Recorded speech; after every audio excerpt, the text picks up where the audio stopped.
What do pets experience when they pass away? What does the afterlife look like? What does transitioning into spirit feel like? These are all awesome questions, and they're questions that I get to see the answer to when I speak with pets who have transitioned into spirit.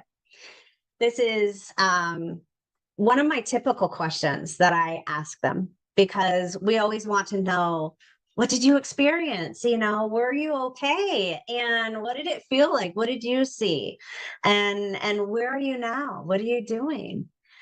Okay. And I want to talk to you about this and to know exactly what your specific pet experience, we would need to do a session with them, of course, but this will give you a good idea of generally what they probably experienced. Okay. All right. So I'm going to start with the transition, the moment of transition. And what I get from nearly every pet is instant peace, instant peace, instant, no pain, nothing. Okay. All peace, all comfort. A lot of them show different colors. The colors and the hues of colors vary, but there is oftentimes some swirling type of sensation with these colors, and like a feeling of I went through the colors. I went through a tunnel of sorts, and then from there they will oftentimes show this space, this area, this experience that they go into where they're in complete darkness. And I describe it as darkness because that is what I physically see when I look around in this space. But it is not dark in the sense of scary, depression, heaviness, nothing like that. Absolutely nothing like that. It is only dark because there is a lack of stimulation in it. And what I always explain within this space is that the animal is experiencing pure healing. They are resting, they are absorbing the peacefulness of the healing energy that is within this place. And as their soul progresses through that healing process, they describe a sensation of the space, that dark space around them, getting brighter and brighter and brighter and more stimulating and more stimulating and more stimulating.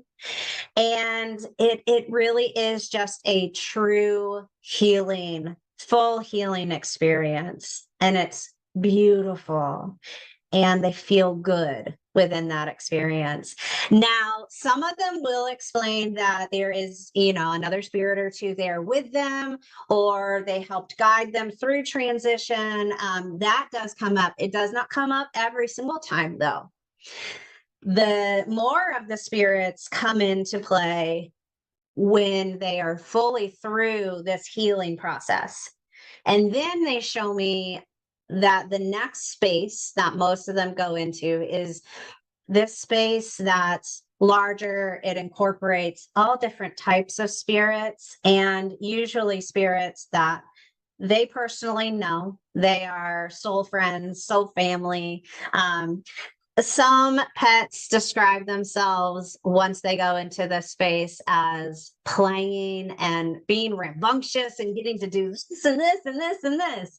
And then others are like, I'm kind of more on the sidelines here. Others are like playing and I'm just relaxing. I'm absorbing it. I'm taking it all in.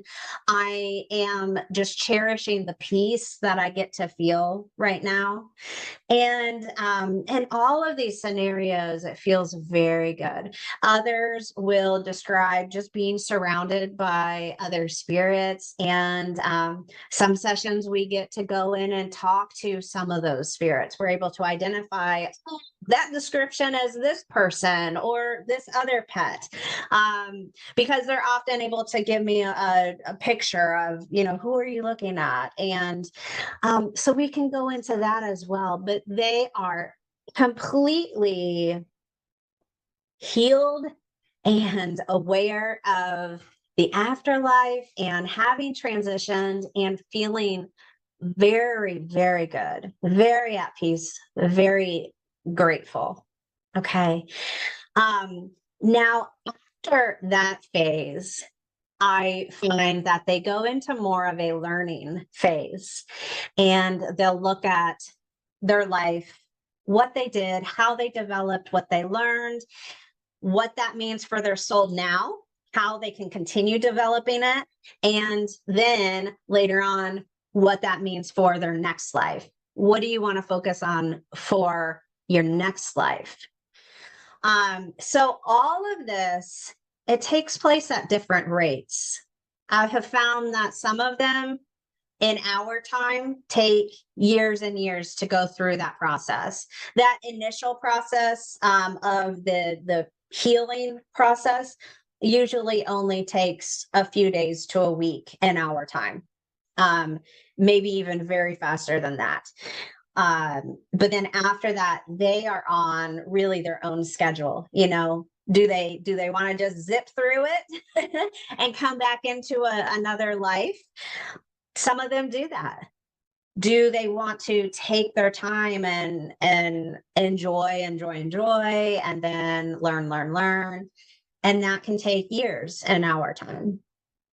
Now, others will show me that they are more of in a teaching or healing type of position within the afterlife. So they talk about having projects with other spirits and teaching other spirits. Others, and these are more of the outliers, more of the ones that go into this space within their description that my human brain isn't quite as able to grasp, but they explain almost like exploring expeditions and learning how to use energy and manipulate energy in various ways. And they're off. They're off doing other things.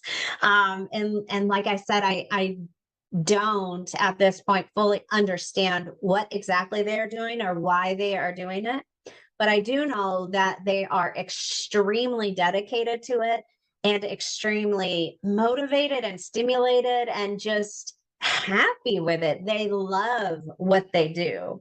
They're like, I'm off doing blah, blah, blah.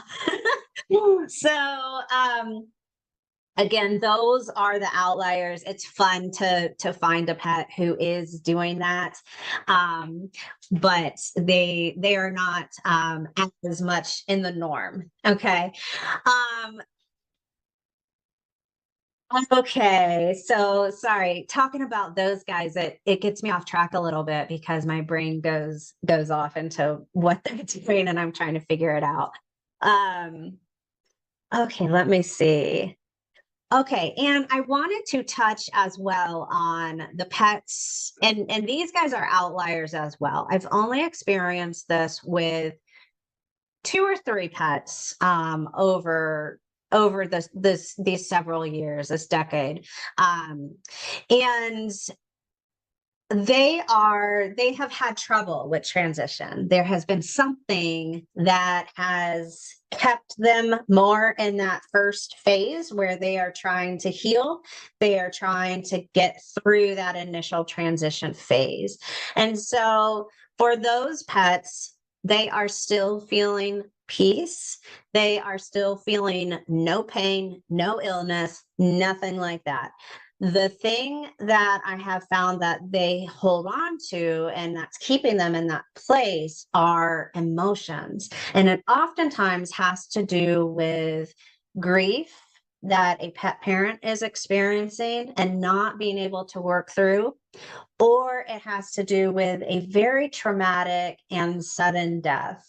And they are having a hard time accepting that or adjusting to it. Okay. So for those pets, I have been able to talk them through that. And the pet parent helps me talk them through that. And we go through a session, a discussion of just supporting them. I offer them additional energy therapy. And then we check back in with them a week or two later. And we have found that yes, now they have been able to move fully into the afterlife and they feel much better. Okay. And that connection has been reformed between them and their pet parent. So those are beautiful sessions as well. So if you have any questions about any of this that I've discussed with transition and afterlife, please let me know. I will be discussing many other topics within this broader topic of transition pets throughout. So make sure that you subscribe to this YouTube channel. Click yes on notifications so that you can know when upcoming videos are becoming available and continuing to learn with me. Thank you and have a wonderful day.